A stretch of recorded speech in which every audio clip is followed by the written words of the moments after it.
దోస్తులు మార్కెట్కి పోయినా అంగడి అంటాం కదా, అంగడికి మార్కెట్కి తేడా ఏంటి? అంగడి అంటే వారానికి ఒకసారి ఉంటుంది కదా, వారానికి ఒకసారి వచ్చేటువంటి అంగడికి పోయి కూరగాయలు అయితే తీసుకొచ్చినాయి. ఏమేమి తీసుకొచ్చినా, ఏం రేట్లు ఉన్నాయి, ఏంటి అనేటువంటిది చూపిస్తాను, వచ్చేసేయండి. ఓకే దోస్తులు, అందరు ఎట్లున్నారు మరి? మంచిగా ఉన్నారులే. ఇవాళ అయితే శనివారం అనమాట. శనివారం రోజు మా ఇంటి కాడ అంగడికి పోయి ఏం తీసుకొచ్చాను చూద్దామా? రేపైతే మన దగ్గర కాదు, శ్రీరామనవమి అనమాట.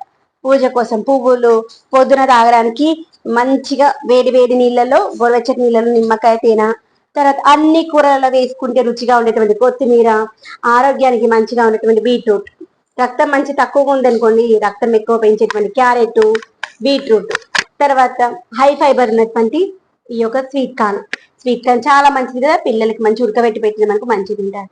కూరగాయలు క్యాబేజీ, క్యాలీఫ్లవర్, సలాడ్ గా తినడానికి కీర. ఎండాకాలం కదా, పిల్లలకి ఐస్ క్రీమ్లు, చాక్లెట్లు ఇచ్చినా దాంతో పాటు ఇలాంటివి కొంచెం ఇచ్చామనుకోని బాడీ హీట్ ని తగ్గిస్తుంది. పప్పుచారులో వేసుకోవడానికి ములక్కాడ. మీలో ఎంతమందికి ఇష్టం పప్పుచారుల ములక్కాడలు? మాకైతే చాలా ఇష్టం అనమాట, చాలా అంటే చాలా ఇష్టం. నాన్ వెజ్ కంటే ఇష్టంగా తినేది ఈ యొక్క ములక్కాడలు, పప్పుచారు. తర్వాత బీరకాయ, తర్వాత గోకరకాయ.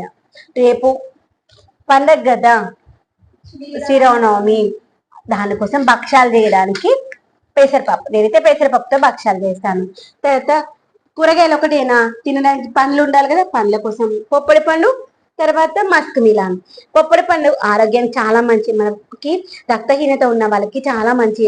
చాలా మంది పొప్పడి పండు అంటే అబ్బా వేడి చేస్తుంది అనుకుంటా ఉంటారు కదా, కానీ వేడి ఏం చేయదు. ఒకవేళ వేడి చేసినా కానీ నీళ్ళు ఎక్కువ తాగి కొంచెం చలవ చేసేటువంటి పదార్థం తిన్నామనుకో మన ఆరోగ్యానికి చాలా మంచి. తర్వాత ఏ సీజన్ లో వచ్చేటువంటి పండ్లు ఆ సీజన్ లో తిన్నామనుకోండి, ఆరోగ్యానికి మంచిగా పుష్కలంగా ఉన్నటువంటి ఆహారం అయితే దొరుకుతుంది. ఏమంటారు దోస్తులు? అంతే కదా మరి. మరొక మంచి వీడియోతో మీ ముందుకు వస్తుంది మీ కవిత. ఇది కొన్ని సాయంత్రం స్నాక్ కోసం ఉడకబెట్టినటువంటి పల్లీలు. ఉడకబెట్టిన పల్లికే మీకు ఎంతమంది ఇష్టం? మంచిగా ఉంటుంది. కొంచెం ఉప్పు వేసుకొని ఒక విజిల్ పెట్టుకున్నాం అనుకోండి, మంచిగా ఉడికిపోతుంది. నీళ్లు వార్చేసి మంచిగా టీవీ చూస్తూ, సీరియల్లో టీవీ సినిమా ఏదో చూసుకుంటూ తిన్నామనుకోండి, పల్లికాయ మస్తు మంచిగా ఉంటాయి అనమాట. ఇదిగోండి కార్టూన్స్ పెట్టుకున్నాము. ఇప్పటిదాకా నేను వీడియోస్ తీసుకున్నాను అనమాట, లాంగ్ వీడియో. మా బాబాయ్ హెల్ప్ చేశారు. కార్టూన్స్ చూస్తా ఉన్నాం అనమాట. మా బాబు అన్నాను,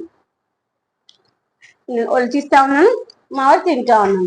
అప్పుడు మా బాబుని కూడా ఒలిచిమంటే మంచిగా ఒలిచిస్తాడు. ఇద్దరం కలిసి తింటూ ఎంజాయ్ చేస్తాం.